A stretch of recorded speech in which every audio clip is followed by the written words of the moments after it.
is proud to launch the Mentorship for Women Conference for this year, where we have amazing lineup of women mentors and industry speakers joining us today, where we will be focusing solely on the importance of mentorship for you in your career journey, be it if you're returning back to work after a break, be it if you're looking to change your career path and looking for new opportunities or senior leadership roles, or be it you're a fresher and you're just looking to get into the industry or start your career journey.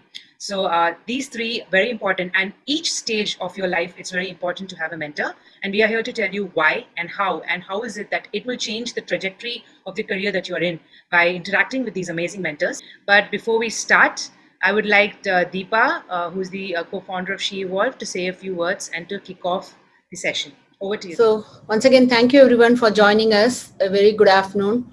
So this is a quick fact where we are in terms of what is the reality of women employment, right? Even though everyone wants women to be part of the workforce, but what is the hard reality?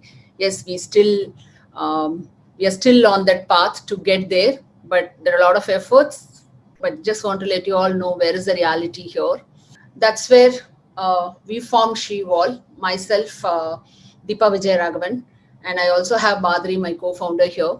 So that's the whole idea and behind the Shevolve platform, where we want to bring in these two groups together, where we really handhold people and then ensure that they are really able to aspire and then and also get their dream career. So career shouldn't be whatever their choice of career. How do we enable them in such a way that they feel happy and satisfied about their career? And that's where you can see Shevolve is a platform where we want to empower women who can really grow in their career and as well as navigate the obstacles, right? Like, because there are a lot of things and the mentors or the people who have already done it and they have a lot of insight, they really want to offer it. But how do we channelize all of this energy into a right place so that we are really able to connect this two people and make this happen? And moving on with this, we are moving on to the first session of the day. So we are going to have an interactive session and on the 4C's of return to work for women, which is clarity, consistency, communication, and confidence, right? These 4C's are very important. And why are they very important is something that our speakers will be telling us today. So I would like to introduce each one of you before we start. My first speaker of the day is Neeraja Ganesh, who is a consultant at Basotri. After a successful career in the IT industry, managing large teams, Neeraja Ganesh switched her career to work in the space of gender diversity and headed the jobs for her foundations. In the 18 months, she single-handedly headed the not-for-profit foundation, built a unique brand to bridge the gender gaps in India, and has also had numerous partnerships with larger community of women. She is also now a freelance consultant who conducts various training programs and workshops on leadership and behaviors, as well as coaches people to progress in their careers. So thank you so much, Neeraja, for being with us today. Moving on to our next speaker of the day is Priya Darshini, who is a senior consultant in ThoughtWorks. She is also a returnee who took a break and returned back to work. With 14 plus years of experience in the industry, she has played many roles and comes with a strong background in introducing and evangelizing processes and tools that help improve productivity and efficiency in software development. Skilled in client interactions, team development, and consultation, Priyadarshini dons many hats like that of a project manager, a mentor to the team, a hands-on team member, or just a supportive shoulder to lean on. So thank you so much, Priya. Looking forward to hear your inputs today during the session. Our third speaker of the day is Viji Hari, who is the CEO of Securus. Securus helps organizations to create happy, effective, and inclusive workplaces. With over 21 years of experience, she has worked with more than 100 clients across India, mainly in the space of prevention of sexual harassment, diversity and inclusion, and has consulted with corporates across India and worked with clients like ITC, Ford, Franklin Templeton, Canara, Volvo, and so on. She has also conducted more than 200 awareness sessions on POSH, which is prevention of sexual harassment, and handled more than 75 cases as an external member. Thank you so much, Viji, for being with us today. And our final speaker and the moderator of this entire session is Aparna Gautam, who is a full-time career and a life coach with more than 11 years of professional experience, impacted more than 3,000 lives across 11 plus countries, specialized in helping individuals overcome self-doubt, gain clarity, and achieve career growth. Thank you so much, Aparna, for being with us today. And I hand over the dice to you to go ahead and start with the conversation. Thank you. Thank you so much, Vandana. I think I have a video turn on permission. Yes, now I have it. Okay, thank you so much, Vandana, and thank you, Deepa. That was such a wonderful, story around Shevolve, and especially it stuck with me when you said that women not supporting women is actually a myth. So I personally completely go by that, and that was such a beautiful start to what we are planning to do today here. And like Vandana said, such a wonderful lineup of speakers in today's panel. I'm so inspired by their individual journeys. So today we're going to be talking about, how women can find, the right answers to come back, to bounce back from whatever reasons that they have taken this break. It could be maternity, it could be personal reasons, but then winning over themselves and the roadblocks that the job market posts in front of them. So my first question would be to Miss Neeraja. Neeraja, if you could tell us, how can women identify work that is, fulfilling, right? I mean, especially after, let's say, 3-4 years of career break, they're coming back. One thing that holds them back really is they've gotten used to a new lifestyle. Maybe they're spending more time with family. There's so much joy, but also they want to come back. But then there's all this, the corporate life, the run around and everything. So women look for now fulfillment as well, and they're looking for work-life balance as well. How do you think? How do they maneuver that? What would be your advice on that? Sure. Thank you for that question. And let me, first of all, thank Shevolve and WSquare to have me on this panel. It's a topic very close to my heart in terms of my progression from my corporate career into a career which has a lot of women around me and allows me to impact a lot of women. I think the first one was to help women on a career break, and then obviously I've moved on from there to also look at other women in careers, students, and so on. So definitely a very, very passion area for me, and glad to be on this panel. Getting back to the question on how do women on a career break actually look to get fulfilling careers, let me say everyone should have fulfilling careers, and let's start from there. And how can one have fulfilling careers? I think the simple answer is when someone follows their passion, the career, the job, whatever you're running with, it automatically becomes fulfilling. Now, that is the challenge. How does one identify what their passions are? Um, Recently, I've started on this leadership development program for one of the corporates. It's a year-long leadership development program that we have curated for them. They are, young leaders, 2 to 4 years of experience. And of course, it's got classroom sessions, it's got mentorship, which is so very important. It's got panel discussions, got meetups with external other women leaders. But the very first session that I did for them was to understand purpose. I think if we have not understood it yet, it doesn't matter. At least let's start doing some reflections today, wherever we are, in whatever point in time and careers and life we are. I think purpose is something that we need to really reflect on and understand. And if you are able to align whatever you do at home, at work, in the community towards that passion, I think life is going to be set. Of course, easier said than done, but can we make a start there? That's something that I would definitely urge all the women, especially the ones who are on a career break, to also do. Now, one of the things that I also tell women on a career break is to reflect whether they are ready to restart. Because one of the things I have seen is a woman would have taken a break saying, do let me know, my internet is saying that it's unstable. If there's a problem, just highlight it to me. I have a backup internet also. One of the things that women do is, for example, they might have decided I'll take a break because a child was born and I will be on a break for, say, 2 years. And then I'll get back to the work. The minute the second birthday is celebrated, they start looking out for a job. And I think that's not the right way to do it. Okay, it's not going to happen that easily. There's a lot of preparation that needs to be done. And when I say preparation, it is beyond, preparing your CV.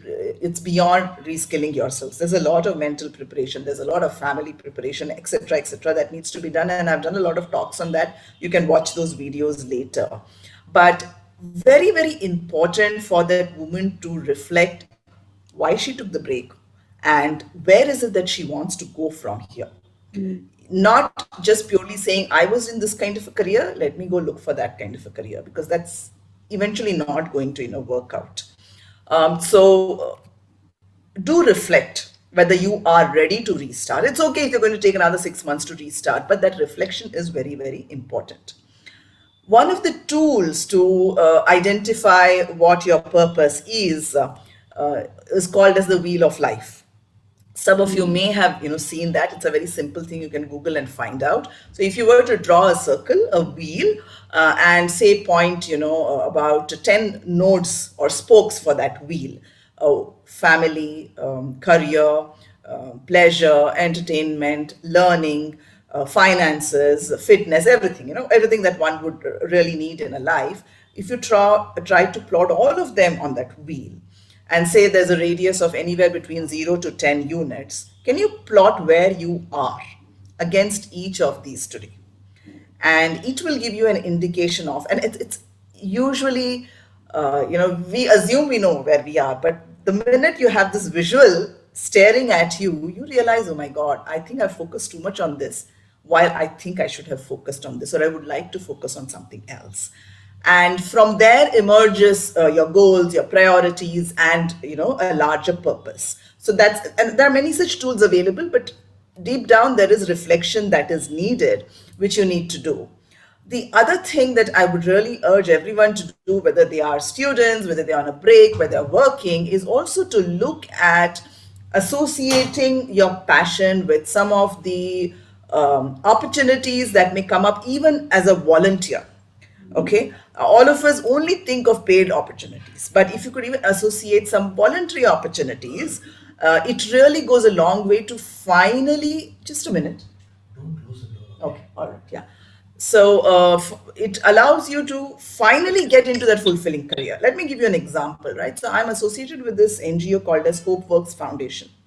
And we started this a couple of years ago to help girls from 8th to 12th standard who are really coming from underprivileged, backgrounds, financially under-resourced backgrounds, to instill hope in them, to tell them that they can also dream of a very different kind of a future than what their mothers, went through.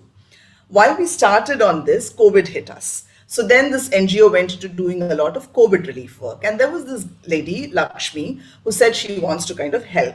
Now, she got on as a volunteer to do all the COVID relief work. But over a period of time, this NGO has now branched into multiple kinds of activities, and she continued, to be part of that, helping in whatever capacity she could. And a few months earlier, we opened up a role for an operations manager. And she applied for it, and obviously she got it because the NGO was also more comfortable and confident in hiring someone who's been with them for so long. And for her, it is probably the most fulfilling career that she can get. So I think to summarize, do reflect on your purpose for life. Career is just one part of it. And can you get on to doing a few things which are aligned towards that purpose, even if it means volunteering, even if it doesn't mean, doesn't get you some money at this point in time, because over the period of time, you will get into a really fulfilling career, which will tick off all the boxes, including the money aspect. Yeah. I hope that answers the question. Yes, so wonderfully. Neeraja, I mean, you highlighted the power of reflection, especially. I mean, I've personally seen where not spending time on doing this, literally, and then stressing out on, okay, when am I going to earn and how much am I going to earn? Is it going to be more than what it was? I don't want to be making any mistakes here. So this would probably, and most likely based on all your experience, it would solve. And such a beautiful example about the wheel of life, and when you said that, once you see it staring back at you, you now know where you stand. So you can take a more mindful, make a more mindful choice. Thank you so much for that, Neeraja. My next question is to Priya Darshini. If, my screen, I'm not, Priya Darshini, are you around? Yes, I'm here. Yes. Okay. Awesome, Priya Darshini. So you're returning yourself, and that's, I'm sure that's I would personally see people, women returning back to work. It's a superpower. There are so many personal, professional battles you would have fought to finally come back.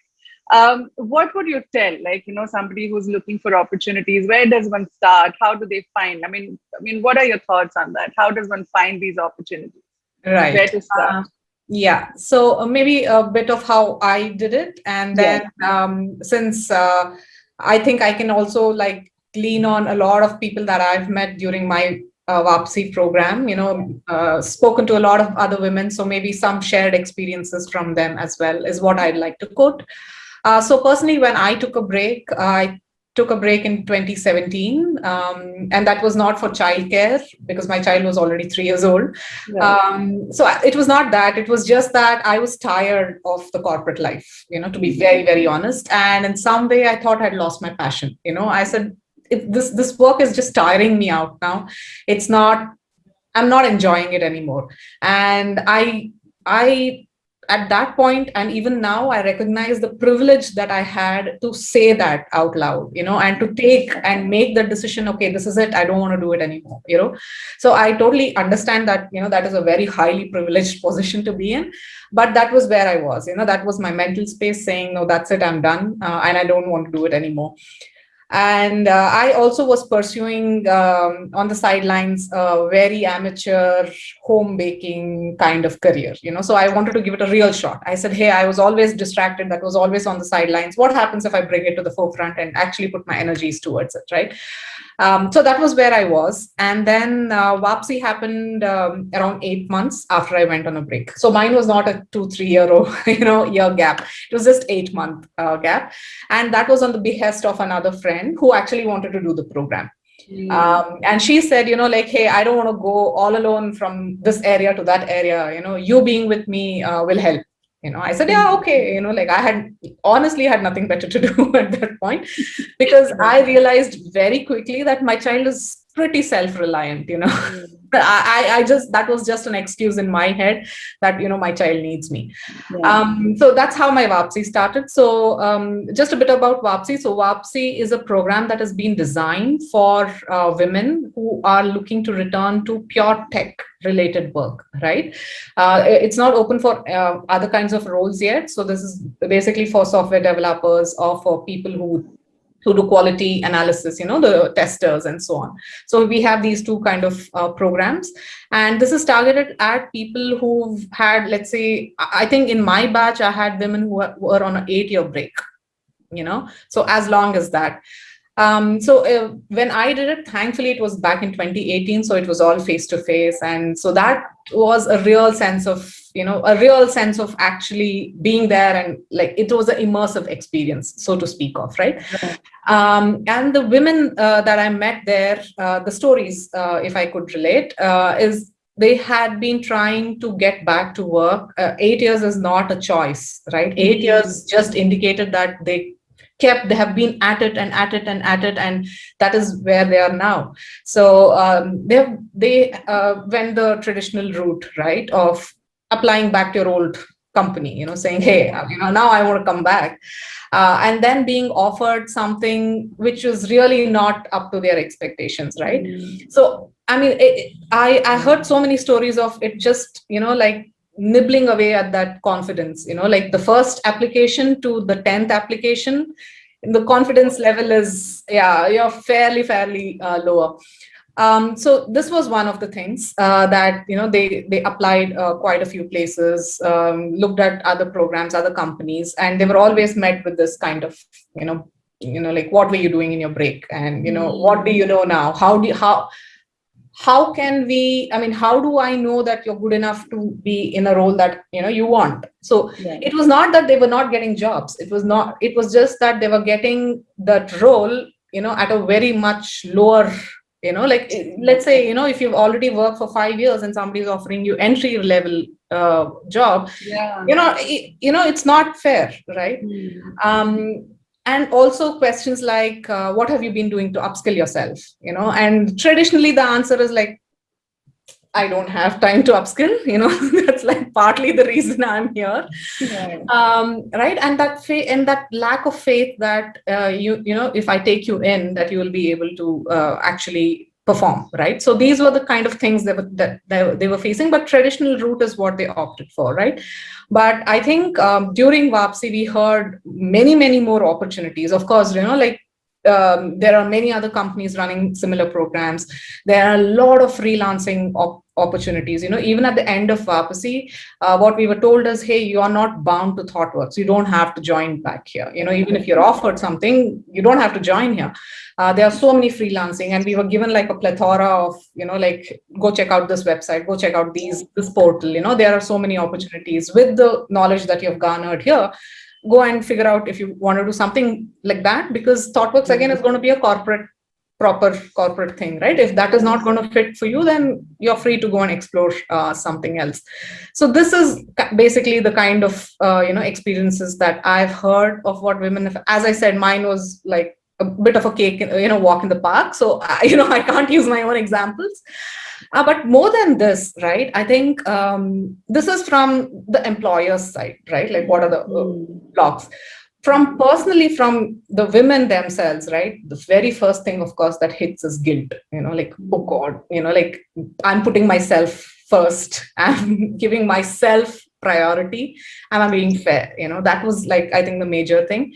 And as I said, the thing was that, the confidence has been chipped so consistently that, now you're trying to build it over, right?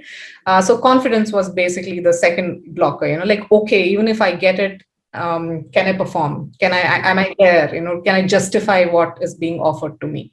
Yeah. So I think these were some of the challenges, and these were some of the routes and some of the options that others have tried, when trying to return back to work. Right. So what would you say, like, the first couple of steps? Now somebody has decided that, yes, Right. let's go back. So the first couple of steps would be? I would say, so the situation now is much better, right? Like, I mean, I bet it was as good even back in 2018, which is just 3 years ago. But I think now there's a much more, it's not a window dressing, let me put it that way. It's a genuine effort that companies are making, because I can't speak for everyone, but at least at ThoughtWorks, what I've seen as a lived experience is that there is genuine value that these women bring, sometimes just the maturity, and when they fit into a team, though they are playing, let's say, a simple developer role, but they bring in so much more because of the life experiences that they have had. So maybe companies are recognizing this, and so now I feel these programs that companies run are much more genuine, and they actually are targeting at getting back women, in a fair way, not that, you come back, we'll give you an entry level job. Right. But, you come back, and on your merit, you'll get what you deserve. Yeah. Right. So I would say the easiest thing right now would be to, like what Shevolve is offering, get onto a platform, get onto something like that, where there are so many more job listings. Of course, you can go on, Google and hunt, or you can just stick, to these platforms where, the variety of jobs that are being offered are much higher. Right. Wonderful. So, such valid points. I mean, especially, it is very less spoken about when the confidence kind of starts to chip in, and the guilt of prioritizing yourself. Like we've been, highlighting how there's a lot of battles you find within once you're, before you're ready to even say that, yes, I'm going back to work, right? So, but very beautiful point made that now organizations are coming forward. So good would be to believe that help is available, and, get on board with the organizations that are providing support. And again, another beautiful point made is that the life skills that one develops during the break, that's completely underrated. Not, women first need to identify that, hey, you have been working. Yes, it's not that, salaries aren't getting credited every month doesn't mean that's the only way to measure, what you're capable of. So you come back and you deliver so much more. So very well said, Priya Darshini. Thank you. My next question is to Ms. Viji, and I wanted to understand, and of course, for the benefit of everybody who's here, how do you develop back to work networks? How do you make sure that you have a network that supports you and you're back? So if Viji could turn on her video if she's around, this question was for her. Yes. Can you Hi, see me? Viji. Can you hear me? Yes. Yes. We can all hear you. Yes, lovely discussions. And to answer your question, probably I'll share my career break story and the second career that I started off. Yeah. I had close to 13 years of work experience with Infosys. And there's a point where kids were growing up, and my in-laws were getting old, and they said that very difficult for them to keep supporting the children, and they said that, yeah, I have to take a break. And work was getting hectic as I was growing in Infosys. So went to senior management role, it was getting hectic. So it was a point where I had to take a break. And having worked for 13 years, I had a great support system where I had a cook, a maid, a nanny. The support system was there because they are good at what they are doing. And I was not great at doing that. So I knew what my strength was, but I couldn't just sit at home. So this was way back in 2013. So I was figuring out as to my entire world was within that Infosys world. That was the entire world of what I was doing, and a completely techie role. Mainframes, .NET, Java, that is what into project management, that is what I was completely into. I took a break in 2013. I was, as Neeraja beautifully mentioned, figure out what is your wheel of life, what is the purpose. I knew that family was purpose, and yes, I need to have my own identity. That was my purpose as well. So what else could I do? I looked at various opportunities on what else could I do from home. I figured out there were some freelancing opportunities that was available. I got into some networks. TIE was a big network for me, and at that time, all these networks were beautiful, where we could go and meet in person. That is something that is lacking right now with the pandemic thing that's happening all remotely. But there, I got some beautiful connections, and I realized that there's a whole new world outside what I was looking at. There's so much of opportunities that is there. And I was debating between taking up a part-time role again in a corporate or starting off something on my own, and figured out multiple things, looked at franchising, and then I said, hey, maybe something on, that is when I was part of my first entrepreneur venture called Kelp HR. I started off that with some co-founders, and trust me, that was a HR network where I did not have any idea on that, right? So I had to build up my expertise there. The initial phase was very difficult, where people didn't recognize what did you have to offer in HR. So it did take a lot of networking, really helped, right? So I got into multiple networks of being part of TIE, where how to run a business is something, a key skill that you learn talking to a lot of people. And another network of friends, informal networking groups, talking to a lot of people. It gave to a lot of all the events that are there, EVIT or NHRD, NASCOM, being in HR, these were the things that I started going into. And there I had met beautiful people. And one thing led to another, and then I started attending more trainings to upskill myself. And that is when I launched my book as well on, I said, POSH is something that I'm going to be working on, preventing sexual harassment. And even in that, people started questioning as to who are you to talk about POSH where you don't have the expertise, right? The passion alone is not enough. The knowledge alone is not enough, but the credibility, how do you build that credibility, right? So by 2016, it took me some time to do the research and build my expertise. And I wrote a book on this topic. And trust me, writing a book, it is like you just can't write a book just like that without knowledge. So a lot of research again went in, and we took it as a challenge to do that book. And trust me, doing that, building that book again gave me that huge credibility in the market, right? That is when these small activities, networks, having the right mentor. I think I've had some beautiful mentors in different areas, right? In marketing, I have a mentor, how to run a business. In POSH, I have a mentor. I talk to lawyer networks to be part of that, to enhance my knowledge. I think that is very, very important for each and every one of us to be associated and get the right thing from the right group. And upskilling, learning is something that's very, very key. And then I've been a serial entrepreneur. Now I'm with Securiz, and there's no stopping. And another beautiful thing that we did in Kelp HR was that we were a startup, right? We couldn't afford a big corporate office, or we couldn't hire full-time employees. And way back in 2014-15, that is when we started hiring employees. And we found beautiful, talented women employees who had taken a career break. And they were all willing to work between that 9 a.m. to 4 p.m. Because they would send the kids to school.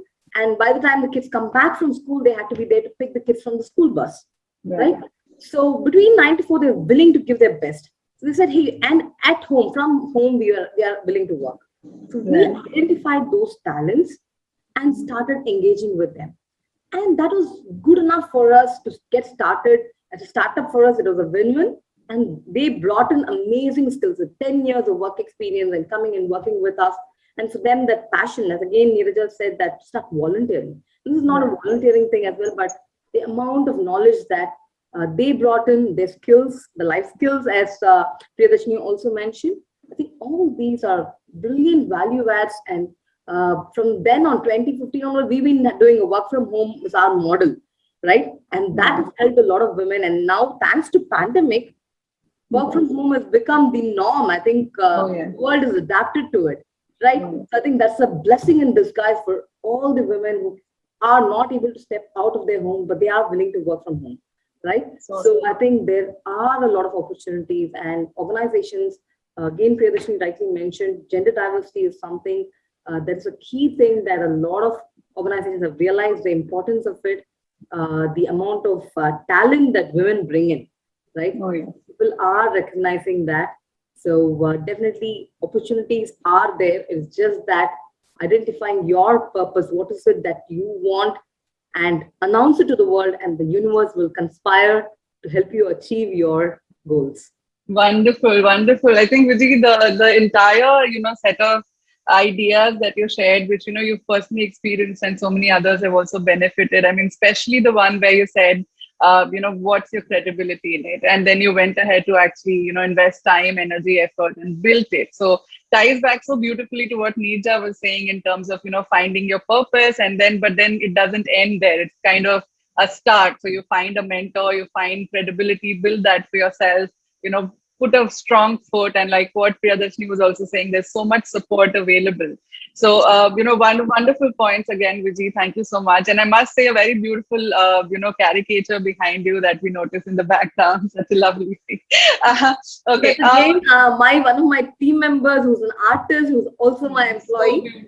So her passion is to do sketches. She did it for me. So this is what lovely talent that women bring in, right? So I think we just have to look out for, organizations have to look out for that, and they have started doing that. Just the needs are that people are realizing. So it's up to us to grab the opportunities and explore the world. Wonderful. And in fact, the point that, a very, very helpful, supportive network that you find, what Viji was saying in terms of, formal groups like TIE is there. There's a lot of informal groups, and, Shevolve and similar platforms are there to support. One additional thing, as I personally provide a lot of networking skills and personal branding coaching, is like now people are available to provide you support one-on-one. LinkedIn is one beautiful platform that if you've not gotten onto it yet and you're not leveraging it, I think it's time to get on it now. Especially like how everybody's highlighting that how pandemic is helpful. One other thing that happened is that a lot of people are now spending more time online. People you would never be able to probably get a face-to-face time with is now just probably a one LinkedIn connection, one message away.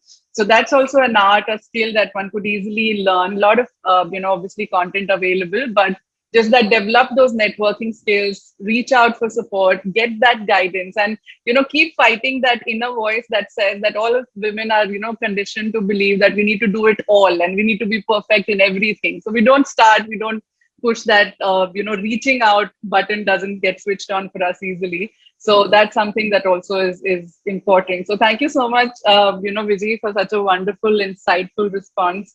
And at this point, I'd love to bring Neeraja back into the conversation and ask her as to how does one, so now we are talking about purpose, we're finding, mentors and getting the support, organizations are there to help.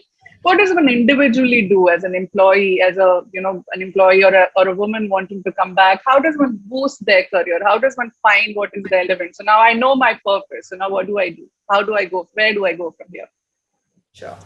So I'll just, add to, Viji's point on networking and your point on being on LinkedIn and other Yeah. online Yeah. platforms is that just don't be a quiet spectator. Uh-huh. When you are at networking forums or in conferences like this or on LinkedIn, you got to speak up, you got to make yourselves visible, because a network is only going to be useful if they know that there is something in you.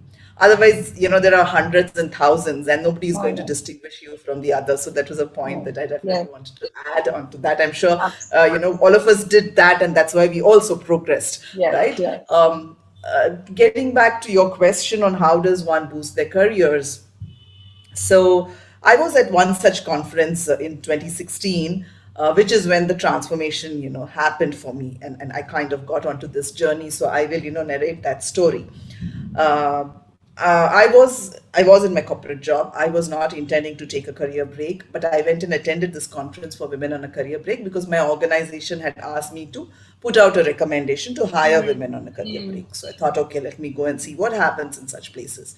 Till then, I was in a cocoon. You're very happy in your corporate job, you're getting a good salary, and then the rest of the time is with family. And if you're in places like Bangalore pre-COVID, and between the job and the house, you spend your time on traffic and on the roads. So you have nothing else. You can't devote time for anything else. Yeah. But I went to this conference because I thought, okay, I'll get some inputs and insights, and it was a transformation. So those of you who are attending this conference and will continue to attend such conferences, I think you've taken the first step, Oh. because I realized till then I had such a closed mindset. I used to just move around within my circles of IT and banking because the domain used to be banking. I used to do IT projects for banking clients. And so it was a very closed kind of a thought process. The minute I went to this conference and I heard, speakers like all of us are here today, I felt, why haven't I thought of this earlier? Because your perspectives are, shaped by the company that you keep, and it's a kind of a very, monotonous kind of a company. Everyone thinks the same because you're moving around in that crowd. And I will call out Sampath Swain, who's the CEO of Instamojo. He was on the panel, and he said this to the women, because largely it was women on a career break, that when you're seeking out opportunities, don't keep looking at what you did in the past and then, look for opportunities in the same space. Yeah. So if I was in IT, then I would only look for IT roles. So I was thinking that if I ever took a break and wanted to kind of restart, or I wanted to, slow down, so go on part-time mode or something like that, I probably have to look for an IT project manager role, because largely that's what I did, right? I handled projects. And you can't get part-time project manager roles. I'm talking 2016. As such, a full-time project manager role is 20 hours, right? So there is nothing called part-time project manager. So I thought, can never get, part-time in an IT field. So probably I will have to just keep going like this or put a full stop. But when he said, can you start looking at what strengths you bring to the table? And then look out for every role that is posted out there, regardless of industry, regardless of, whatever. Map your strengths to those roles. And you can suddenly see your basket of opportunities, expanding. Skills can always be picked up. You can always learn something additional because that's not the domain you were in, or that's not the technology you were in, or whatever else. But your strengths, those are your competencies. That and the life skills that we are talking about, as you have groomed them when you were on a break, those are very unique to you, and those are what are needed in those jobs. So let me articulate a bit better, right? This was eye opening for me. And in 2017, of course, I quit from my corporate field, not very intentionally, but I realized that I wanted to spend time at home for a few months, and I didn't want to go back to corporate. I got the role of heading the jobs for her foundation, an NGO. Absolutely no experience in the NGO sector, 25 years of corporate. But why is it that I was so successful? First of all, why did I get that role? And then I was successful in that role was because if I looked at my strengths, my stakeholder management from my corporate life was amazing, which is what I used in my NGO to build the partnerships. My team management was fantastic, and which is what I used at Jobs for a Foundation to build the communities. My communication is great, which is what I use to write content or newsletters or whatever. As at an NGO, you run the show yourselves. You don't have anybody else. So and that is what I realized Sampath Swain also meant. So can we all start looking at the purpose is defined? Can we also list down our strengths and open up every job description? Don't put a filter on that portal and say, if it's a delivery manager role, alert me. Can you need to spend half an hour, 1 hour every day opening up every new job that comes up on the portal, whichever portal you are on, and read what it is asking you for. And if at least 60-70% of the core competencies, which I'm calling strengths crudely, match to what you bring to the table, I think that's the job for you. Go apply for it. And then of course, whatever else, those skills that you have to be good at Excel, or you need to be good at whatever else, you can pick it up. Today, there's plenty of avenues to pick it up, but those strengths won't come in easily. So that's what I would say, can enable everyone. And starting from, a fresh grad to, who wants to rise in their careers, please play on your strengths. And that's a problem with women also. We always look at our weaknesses. We always want to be 120% ready for a job before we apply. Will never happen. What will a man do? He's 60% ready. He will claim to be 100% ready. He will go apply. He'll get the job. And here we will sit making ourselves 120% ready. That job has gone to another man or a woman. The next role will again be wanting for you, right? Oh, yeah. And if you're going to be 100% fit, it is only because you've done a role like this in the past. So you're not growing. You're really not growing. So please focus on your strengths in every aspect, and you see how you land your good jobs. That's wonderful, wonderful, Neeraja. I think especially the last bit, I was in fact going to add that it takes a lot of courage for us women to even say, this is my strong point, to even identify this, and such a beautiful pointer where yes, a man probably even 60% fit to the job would end up applying, and the same thing happens during appraisals as well. I've seen personally women finding it very hard to fill out the self-appraisal form. What have I done? Where is that?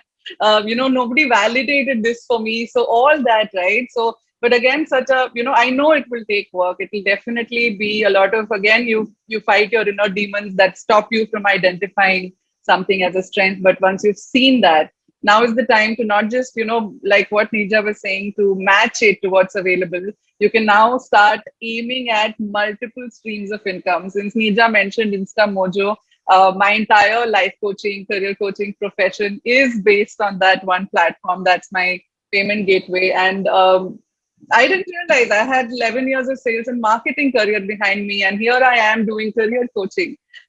So identifying strengths and then leveraging it, putting it out there, and things work out. So I'm loving how this conversation is providing so many relevant answers. I hope all of you are taking note. I hope all of you are going to act on them and not again get into that loop of self-doubt and not utilize. You've shown up, you're here. I think what Neeraja also said, that is the first step. So thank you so much, Neeraja.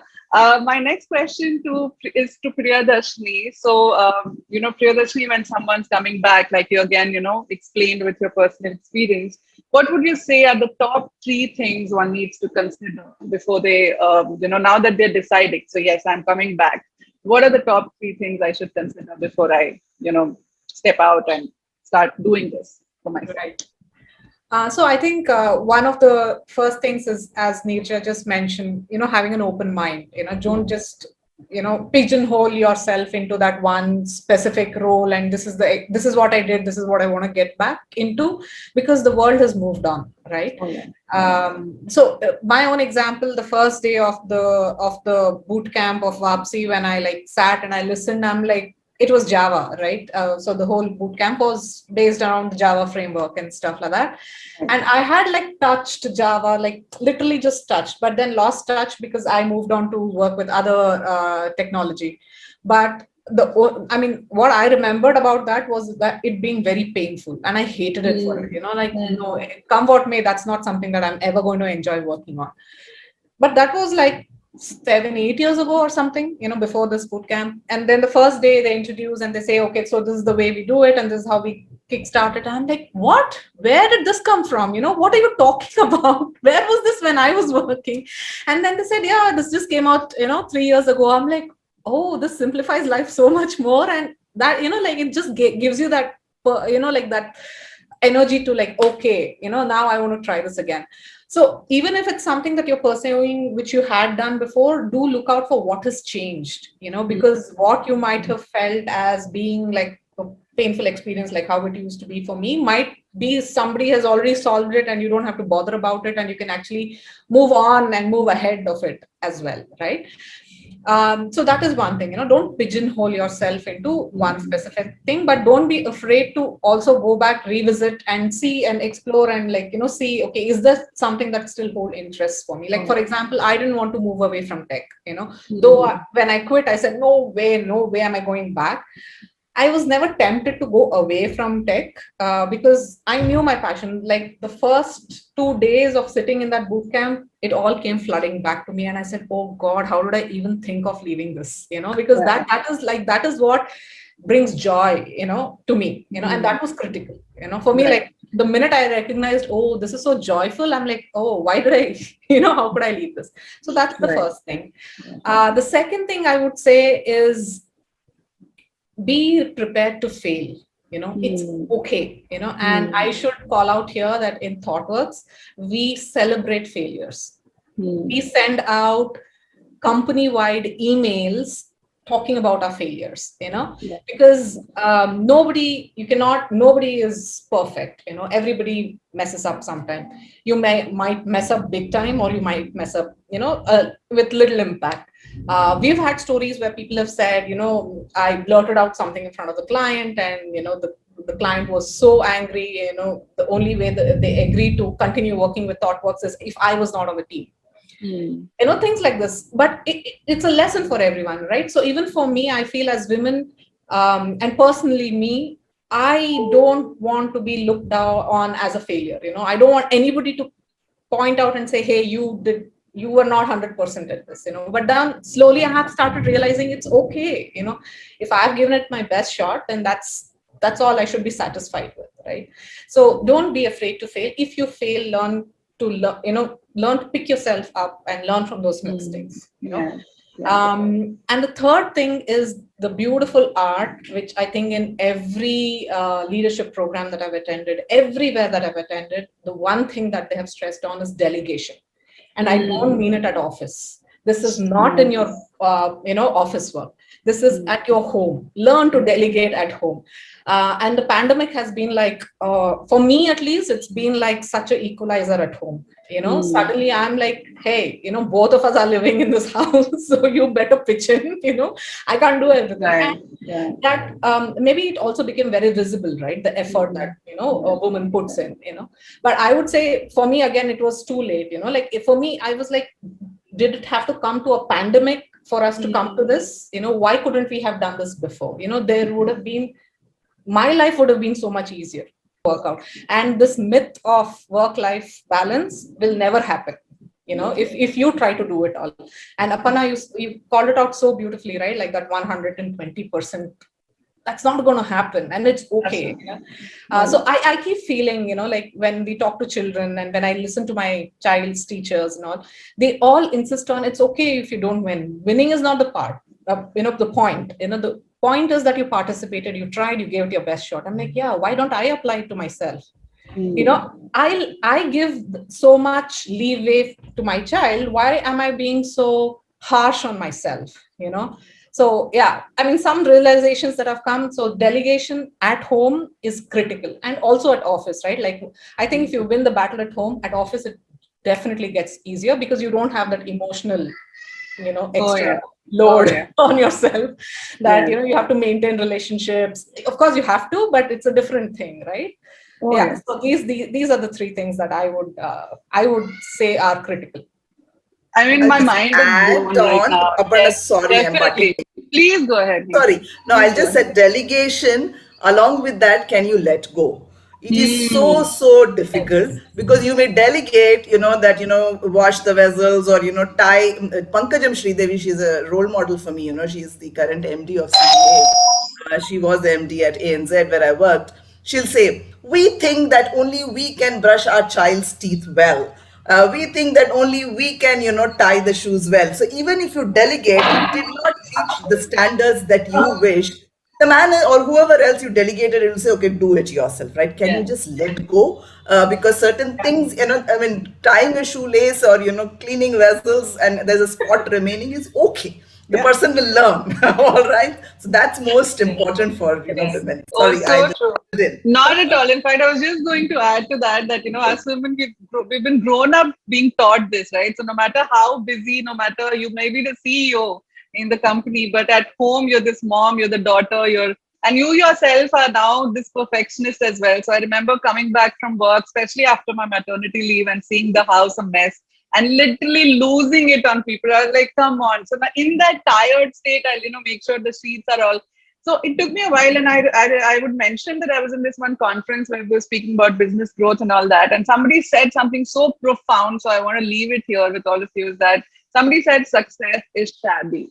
And that stayed with me. Like, success is not perfectionism. It's not that when I come back home, my bedroom is spick and span and my child is all shiny. It's basically just means that, some days this will win, some days that will win. And, we be okay with that.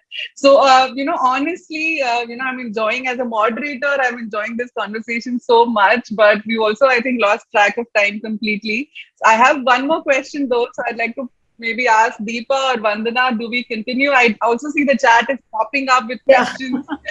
So can we take one or two questions from before we wrap the, I know it's very interesting and yes, everybody I can't let go at this point. I'm so into the conversation. Vandana, do you want to pick up one or two questions from the audience? If you can throw it to us. Yes. Definitely. So I think one of the first questions is, we are speaking so much about weaknesses. What do we talk about the strengths? I think there was a question on that. So we focus so much on our weaknesses. How do we identify our strength is something that Aruna has asked. Viji, maybe you can answer this. Yes, I think I just responded on the chat as well. So one is make a list of all the things that you think your strengths are. One is from your educational background. What do you think are your qualifications that will make you to think? Make a list of all. Not just that, hey, I'm from technical, I can do only technical role. No, you can also maybe write an article, maybe you can write blogs on the technical thing. You have the skill. So make a list of different things. Right? For example, when someone told me that you have to write a book to help you establish your credibility, I said, hey, no, my English is bad. I can't write something. I just can't write. I'm not a writer. I'm not an author. I'm not a writer. Right? So I think you don't need all this. I think those are myths that are showstoppers. First, make a list of things. Make an attempt at all those things, one step at a time. You don't have to finish the entire thing, but at least spend half an hour at those items every day, small footsteps, and then you will know whether you are really enjoying those strengths. Check off the ones that you're really enjoying. That is where the skills will be. Like, for example, when I started off, I had complete project management technical skills, but now I'm doing sales, I'm doing marketing, I handle finance, I'm writing a book, managing the complete entire organization, delivery. So I realized that my strength lies everywhere. Though I'm not an expert in everything, I know what to delegate, what not to delegate, but having that knowledge. And do you really enjoy those things? Numbers, finance is not really, I still cannot read a balance sheet. So I delegate that. So I take support in finding who is good at that and then take their help. But you cannot let go completely also, because being a CEO, you need to know what the numbers are, but identify who the right person is who can help you read that in the right way. Right? So I think that is what is important. Make a list of things that you want. And accordingly, as Neeraja said, look out for, don't just look out for the delivery role, but look out for all the things. And volunteering is something that's very, very important. It's okay. Write some articles for free. If you want to write, if you're good at blogs, try that out. Do it for free for some. People will grab that and take that. Start posting it on LinkedIn. If you're good at digital marketing, try it out with social media, different things. So I know there's some school kids who've been managing social media accounts of some senior folks, right? Because they need that support system. So try that out. Volunteer is something very important. And that is where you know how you can build your strength. And even to answer that Aisha's question as well, I don't know how to apply. I think it's okay to do certain things for free to build your portfolio. That is when you build your strengths as well. Wonderful. Thank you so much, Viji. I think that was beautifully put. To have that list, I think, is very important. I just wanted to add something, Vandana, to that. The list of skills and, strengths, once you identify it, make sure that even if you're a 5 on 10, score yourself. And actually, even if you're a 5 on 10, see that you can learn more and turn your knowledge and strengths into a skill where, let's say, you can deliver a result tomorrow basis that, right? So something that Neeraja was highlighting in the beginning, and all of us have, really resonated so well about volunteering, right? So if something is at knowledge level, not at a skill level, go learn it if it resonates, because you can monetize your skills no matter what it is. You can be an IT professional and tomorrow you can go ahead and be a social media marketing person. You can get into branding. You can, as long as just start thinking like an employer. That's one hat that you start wearing. You would start seeing a shift that yes, am I good at it? Will somebody pay me for it? Will I pay myself for it? Am I at that level? And but not judging yourself from that inner voice which keeps saying no, you're not good enough. And that all of us, I'm sure, sitting in this room, we still have that voice somewhere. But you learn to overcome it by actually showing yourself. You need to prove it to yourself that, hey, listen, I did this and I did well today. I don't know how many of you know this, but I want to say it. Today I'm in a panel moderating a session for the very first time. So much of that inner voice was there. Even before I logged in, I know I did like three deep breaths before I logged in.